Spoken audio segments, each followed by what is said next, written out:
बहुत कम लोग जानते हैं कि जैसे भारत के प्रथम कानून मंत्री डॉक्टर अंबेडकर थे, वैसे पाकिस्तान के प्रथम कानून मंत्री जोगेंद्रनाथ मंडल थे। जब बंटवारे का नंबर आया तो उन्होंने अपने प्रभाव से असम के कई जिलों को पाकिस्तान में मिलवा दिया। बांग्लादेश के बॉर्डर पे जहाँ पूरे 100% दलित थे, वो सारे कन्वर्ट हो गए। कन्वर्ट कैसे हो गए? पुरुषों को मार दिया, महिलाओं को कब्जा कर लिया, बेटियों को कब्जा कर लिया, उनको इस्लाम में कन्वर्ट कर दिया। अगर वहां के दलितों ने जोगेंद्रनाथ मंडल की बात नहीं मानी होती तो भारत में होते आराम से रह रहे होते। उनका संस्कार भी बचा होता, उनका त्योहार भी बचा होता, उनका परिवार भी बचा होता, उनकी परंपरा भी बची होती। लेकिन एक नेता के कहने पे वो चले गए और अंत में नरसंहार हो गया। जोगेंद्रनाथ मंडल को मुझे लगता है भारत के सभी नागरिकों को पढ़ना चाहिए।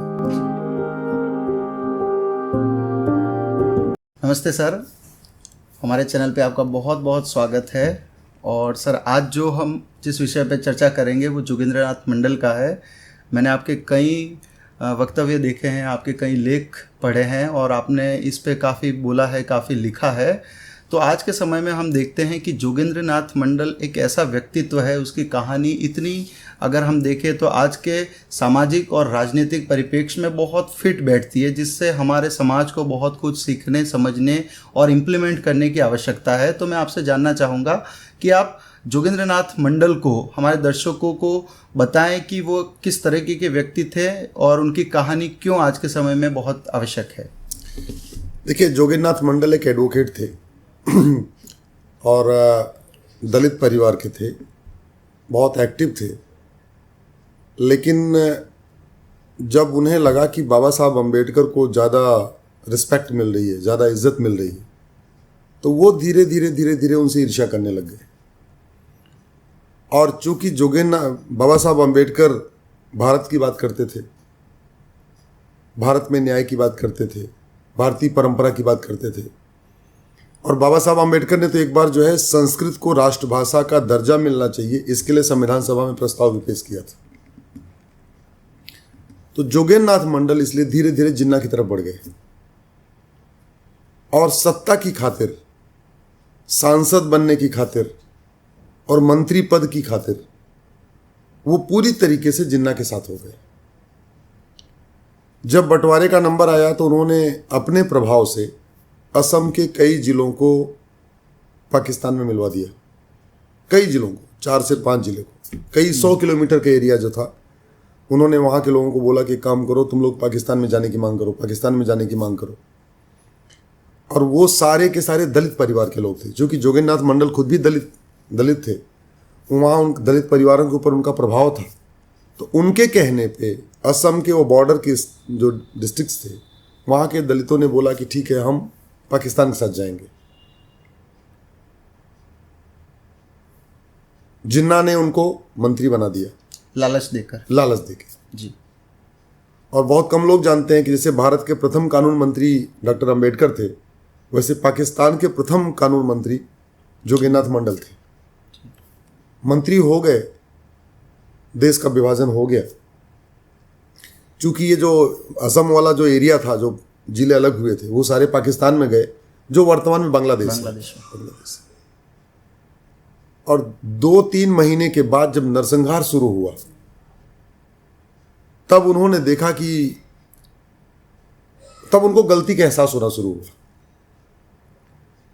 वो जब घूमने लगे असम, ये अपना जो बांग्लादेश है उस वाले बॉर्डर वाले ढाका के एरिया में और बाहर के एरिया में, उन्होंने देखा कि उनके कहने पे पुलिस के कांस्टेबल भी बात उनकी नहीं मानते, जबकि वो कानून मंत्री थे।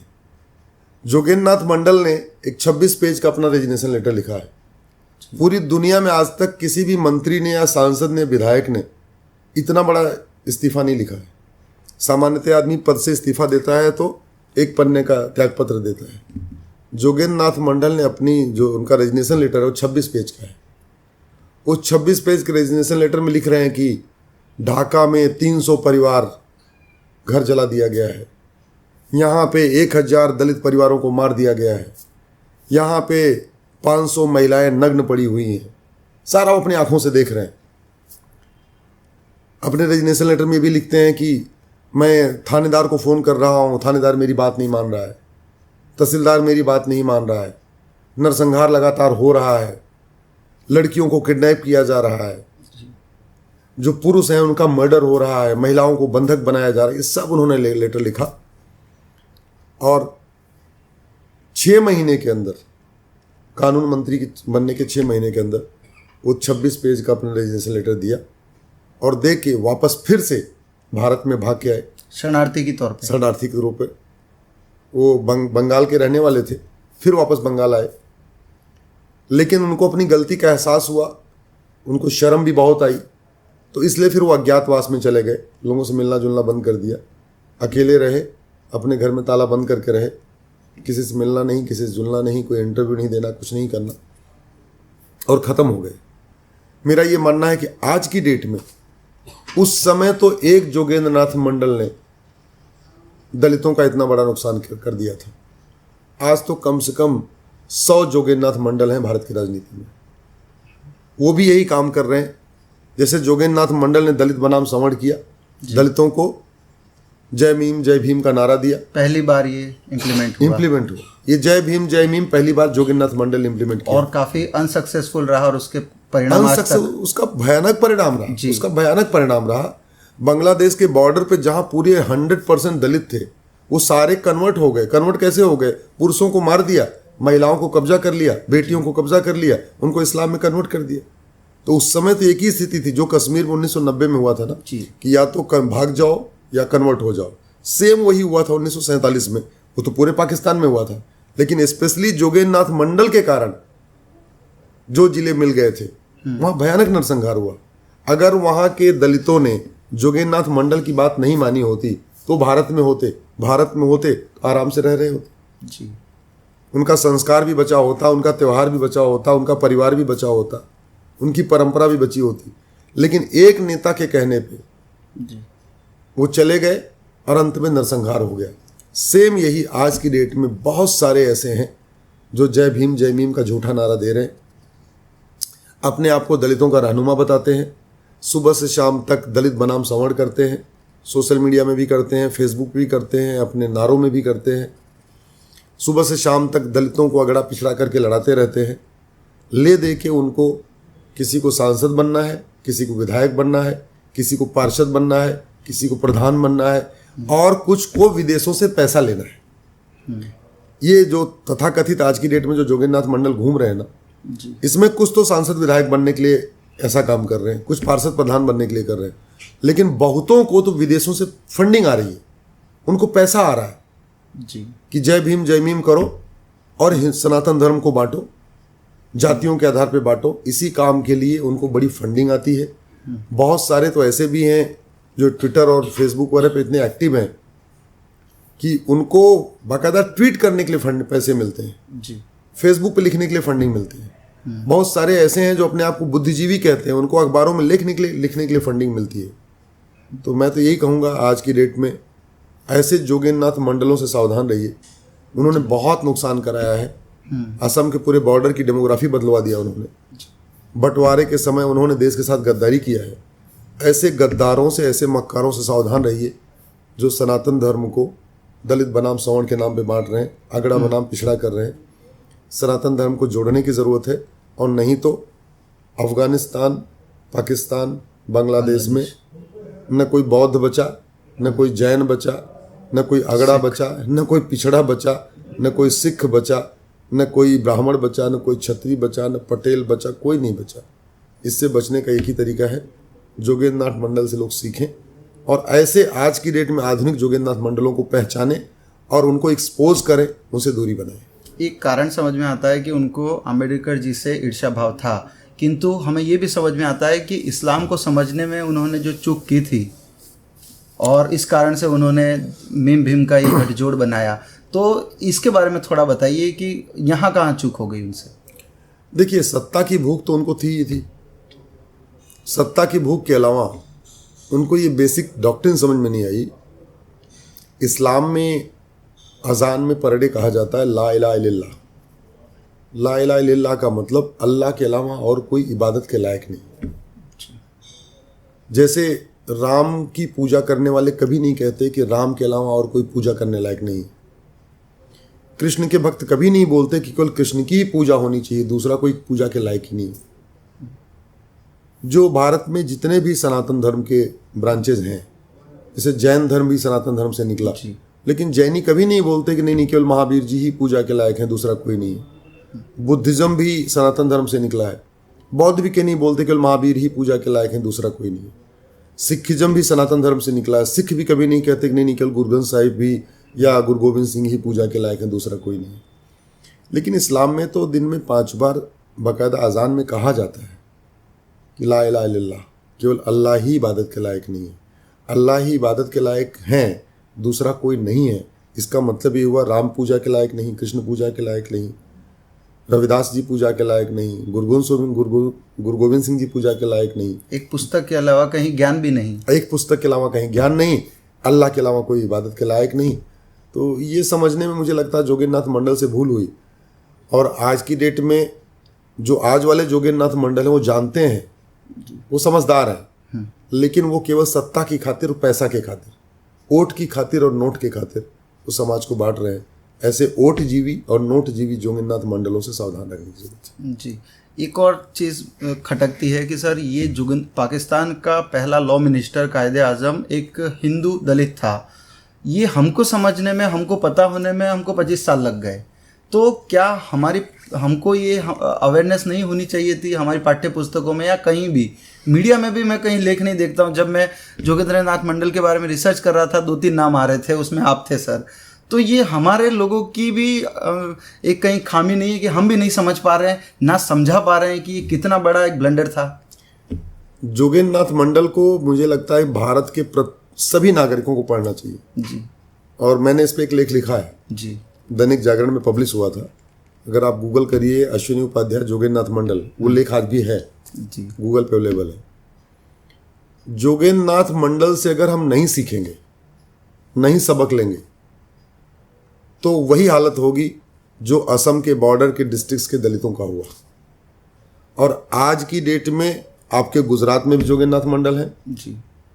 मैं नाम नहीं लेना चाहूँगा, लेकिन आप समझते हैं ये जय भीम जय मीम कौन कर रहा है। आपके पंजाब में भी जोगेंद्रनाथ मंडल हैं, उत्तर प्रदेश में भी हैं, बिहार में भी हैं, बंगाल में भी हैं, उड़ीसा में है। तो पहले तो एक जोगेंद्रनाथ मंडल था जितने इतना बड़ा नुकसान कराया। आज की डेट में कम से कम 50 जोगेंद्रनाथ मंडल हैं जो केवल और केवल पैसे के खातिर या सांसद बनने के खातिर या विधायक बनने के लिए या पार्षद प्रधान बनने के लिए इस तरीके का एक नया नैरेटिव चलाते रहते हैं। जय भीम जय मीम की बात करते हैं, अगड़ा बनाम पिछड़ा की करते हैं, दलित बनाम सवर्ण की करते हैं। अरे हमारे तो वेद मंत्र है ओम शूद्राय स्वाहा। हमारे वेद मंत्र में चार मंत्र बोले जाते हैं, ओम ब्राह्मणाय स्वाहा, ओम क्षत्रियाय स्वाहा, ओम वैश्याय स्वाहा, ओम शूद्राय स्वाहा। तो शूद्रों की पूजा की बात हुई है, शूद्रों के कल्याण की बात हुई है और वेद में लिखा है ओम शूद्राय स्वाहा। तो फिर भेदभाव कहाँ से हो गया? हमारे यहाँ भेदभाव होता तो सत्यवती जो नाविक की बेटी थी जी, वो पूरे भारत में राज कैसे करते? हमारे यहाँ तो 4 वर्ण थे, वो जन्म के आधार पे नहीं थे, कर्म के आधार पे थे। जो जैसा काम करता था वही कहलाता था। जिसने पांडित्य वाला काम किया, पढ़ने पढ़ाने वाला काम किया, वो ब्राह्मण कहलाया। जिसने थोड़ा सुरक्षा की बात किया, रखवाली की बात किया, शास्त्रों को चलाया, वो क्षत्रिय हो गया। जिसने व्यापार किया वो वैश्य कहलाया। और जो सब जगह नौकरी किया, सारे धंधा व्यापार करता रहा, वो शूद्र कहलाया जी। तो शूद्र कोई नीचे थोड़ी हुआ। शूद्र तो मतलब एक तरीके से आप ये देखिए कि पहले सबसे ज्यादा जो रोजगार थे वो हमारे शूद्रों के लिए रिजर्व थे। आज हम शूद्र ही हैं। हाँ, ब्राह्मण केवल एक काम कर सकते थे, बोल पूजा पठन पाठन। क्षत्रिय केवल एक काम कर सकते थे, रक्षा जी। वैश्य केवल एक काम कर सकते थे, व्यापार। शूद्र सारे काम कर सकते थे उस समय। उसके हिसाब से आज की डेट में वो कंपनी का जनरल मैनेजर हो, कंपनी का जो है वाइस प्रेसिडेंट हो या कंपनी का एम्प्लॉय हो, एग्जीक्यूटिव हो, सारे शूद्र ही हैं। तो आज की डेट में भारत में सब शूद्र हैं जी। ठीक। और सर सवर्णों के लिए भी हमें समझ में आता है कि कई तरीके के लोग हैं, वे अम्बेडकर को कुछ ओछा कह देते हैं, लेकिन वो भी जोगेंद्रनाथ मंडल के बारे में नहीं जानते और उसको क्रिटिसाइज करना तो दूर, उसका नाम तक नहीं जानते हैं। देखिए, अम्बेडकर जी के बारे में बहुत सारी गलत धारणाएं हैं जी, लेकिन जोगेंद्रनाथ मंडल के बारे में ना सही धारणा है ना गलत धारणा है। कोई धारणा ही नहीं है, क्योंकि पढ़ा ही नहीं है जी। जोगिंद्रनाथ मंडल ने कितना बड़ा ब्लंडर किया, कितना देश के साथ गद्दारी किया, कितनी मक्कारी किया, वो पढ़ा ही नहीं। संविधान सभा में संस्कृत को राष्ट्रभाषा घोषित करने का प्रस्ताव बाबा साहब अम्बेडकर ने किया था। जी। बाबा साहब अम्बेडकर का कहना था कि हमारे जितने सांस्कृतिक ग्रंथ हैं वो चाहे किसी भी धर्म के हैं, चाहे वो जैन धर्म के हैं, चाहे बौद्ध धर्म के हैं, या हमारे वेद पुराण है, हमारी भगवत गीता है, हमारी वाल्मीकि रामायण है, चूंकि सब संस्कृत में है इसलिए संस्कृत को ही राष्ट्रभाषा होना चाहिए। ये बाबा साहब अम्बेडकर का प्रस्ताव है। जी। नशाबंदी, शराबबंदी होनी चाहिए, ये संविधान में आर्टिकल 47 बाबा साहब अम्बेडकर के कारण आया। छुआछूत बंद होना चाहिए, ये बाबा साहब अम्बेडकर के कारण आया। गौ हत्या पे प्रतिबंध होना चाहिए, ये गांधी जी और बाबा साहब अम्बेडकर का योगदान था। जी। हिंदी और संस्कृत देश के सभी भारतीयों को लिखना, पढ़ना, बोलना आना चाहिए, ये बाबा साहब अम्बेडकर का प्रस्ताव था। अंग्रेजी कम से कम होनी चाहिए, ये डॉक्टर अम्बेडकर का प्रस्ताव था। अब लोगों ने संविधान सब, एक्चुअली लोग, एक तो लोग संविधान नहीं जानते, संविधान को नहीं पढ़ते, दूसरा संविधान तो इतना पतला सा है, लेकिन संविधान को बनाने में पूरा संविधान सभा की बहस हुई, वो इतनी मोटी है, 5 वॉल्यूम में, उसको लोगों ने पढ़ा नहीं, इसलिए डॉक्टर अम्बेडकर के बारे में मिथ है। डॉक्टर अम्बेडकर ने कभी भी, उन्होंने बौद्ध धर्म भी इसलिए अपनाया कि उन्होंने बोला कि बौद्ध धर्म चूंकि भारतीय धर्म है, और राष्ट्रीय नहीं होना चाहते थे। हाँ, इसलिए और तो लोग उनके पास आए थे, बोले आप इस्लाम ले लो, बोले कि आप क्रिश्चियन बन जाओ ना, बोले हम केवल जो सनातन धर्म से निकला हुआ है उसी धर्म में जाएंगे, इसलिए उन्होंने बौद्ध धर्म अपनाया। और सबसे बड़ा काम जो मुझे अम्बेडकर जी का लगता है, वो जो उन्होंने पुस्तक लिखी है भारत विभाजन अथवा पाकिस्तान, अगर उसको भी कोई पढ़ ले तो पूरी सारी चीज़ें क्लियर हो जाएंगी। मुझे तो लगता है आज की डेट में चूंकि सब लोग पढ़ते नहीं हैं, इसलिए मैं तो ये कहता हूँ कि जो लोग इस तरीके की पुस्तक पढ़ते हैं वो अगर एक पन्ने भी पढ़ते हैं बिल्कुल, तो उसको टाइप करके व्हाट्सएप पे और फेसबुक पे जरूर डालें। जी। व्हाट्सएप और फेसबुक पे लोग सब पढ़ते हैं, किताब नहीं पढ़ते, इसलिए मैं कहता हूँ बाबा साहब अम्बेडकर की किताब पढ़ो, जी, भारत का विभाजन, और उसमें से एक एक पैरा टाइप कर करके व्हाट्सएप पे डालते जाओ, फेसबुक पे डालते जाओ, वो धीरे धीरे पूरे देश में फैल जाएगा। वो एक एक उसका पेज, एक पेज की फोटो कॉपी, फोटो खींच के, और एक एक पेज इतना बड़ा ग्रंथ है, मतलब पूरा सार उन्होंने अपने जीवन का एक एक पन्ने में रख दिया। और वो सबसे बड़ी बात, उन्होंने जो शुरुआत के जो लेटर रखे हैं, जो कासिम यहाँ से भेज रहा था अपने हज्जाज को, उसके बाद गजनवी के साथ उसका जो इतिहासकार है वो लिख रहा था, तो क्लियर समझ में आ जाता है कि वे कितने, उन्होंने इस चीज़ को कितना बखूबी समझा था। मैं कई बार कह चुका हूँ, बाबा साहब अम्बेडकर की वो किताब जरूर पढ़िए, जी, भारत का विभाजन, और उसका एक एक पन्ना फोटो खींचिए अच्छे कैमरे से, और जो उसमें लिखा है उसको वहां पे कॉपी कर दीजिए, और पर डे एक एक पन्ना अपने फेसबुक पे डालिए, पर डे एक एक पन्ना हाईलाइट कर करके उसको अपने व्हाट्सएप पे डालिए। मुझे लगता है इस देश में जागरूकता फैलाने का सबसे अच्छा तरीका है। और जोगेंद्रनाथ मंडल के बारे में 2-3 आर्टिकल है, एक आर्टिकल मेरा भी है, उस आर्टिकल को सबको व्हाट्सएप पे फॉरवर्ड करना चाहिए, अधिक से अधिक लोगों को जोगेंद्रनाथ मंडल के बारे में पढ़ना चाहिए। जी सर, आपने इस पे लिखा तो था ही, और हमारा मंतव्य था कि हम इस पे एक वीडियो फॉर्मेट में इसी जानकारी को लोगों के समक्ष रखें, इसलिए आपसे आज बात की, आपने हमें समय दिया सर, बहुत बहुत धन्यवाद। जय हिंद। जय हिंद।